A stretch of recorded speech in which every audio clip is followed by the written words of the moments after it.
Hi friends, శివుడు ఎలా జన్మించాడు అని చెప్పడానికి పురాణాలని మనం చదవాల్సిందే. అయితే పురాణాల్లో పలుచోట్ల పలు రకాలుగా శివుడి జన్మం గురించి వ్రాశారు. శివుడి జన్మం గురించి తెలుసుకునే ముందు ఛానల్ని సబ్స్క్రైబ్ చేయడం మాత్రం మర్చిపోకండి.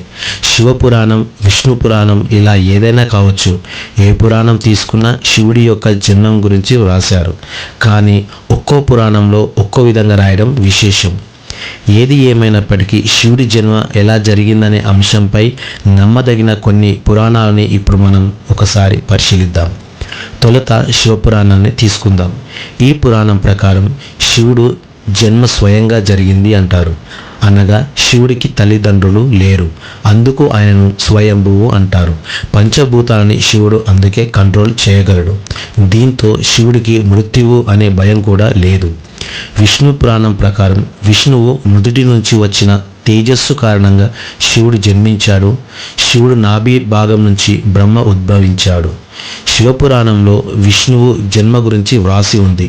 శివుడు ధ్యానం చేస్తూ రుద్రాక్షమాలను లెక్కిస్తూ ఉన్నప్పుడు ఒక రుద్రాక్ష నుంచి విష్ణువు జన్మించాడు. ఇక్కడ గమనించినట్లయితే విష్ణు పురాణం, శివపురాణం రెండు ఒకదానికి మరొకటి విరుద్ధంగా ఉంటాయి. ఈ రెండింటిని పక్కన పెట్టినట్లయితే మరో కథ కూడా ప్రాచుర్యంలోకి వచ్చింది. అది ఏంటంటే, ఒకప్పుడు బ్రహ్మ విష్ణు ఇద్దరి మధ్య ఈ విశ్వంలో ఎవరు గొప్ప అనే చర్చ కొనసాగింది. అప్పుడే వారి మధ్య మెరుస్తూ ఒక స్తంభంలా శివుడు ప్రత్యక్షమై, ఎవరు అయితే ఈ స్తంభం చివరకు చేరుకుంటారో వారే గొప్ప అనే వాయిస్ వినిపిస్తుంది. దీంతో బ్రహ్మ ఒక పక్షి మాదిరిగా మారి ఆ స్తంభం చివరికి చేరుకోవడానికి ప్రయత్నిస్తాడు. కానీ అది కుదరదు.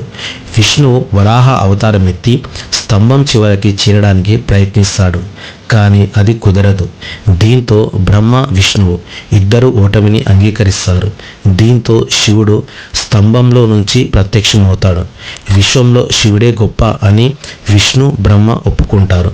దీంతో అప్పటి నుంచి శివుడు అమరుడయ్యాడు, స్వయంభుడయ్యాడు.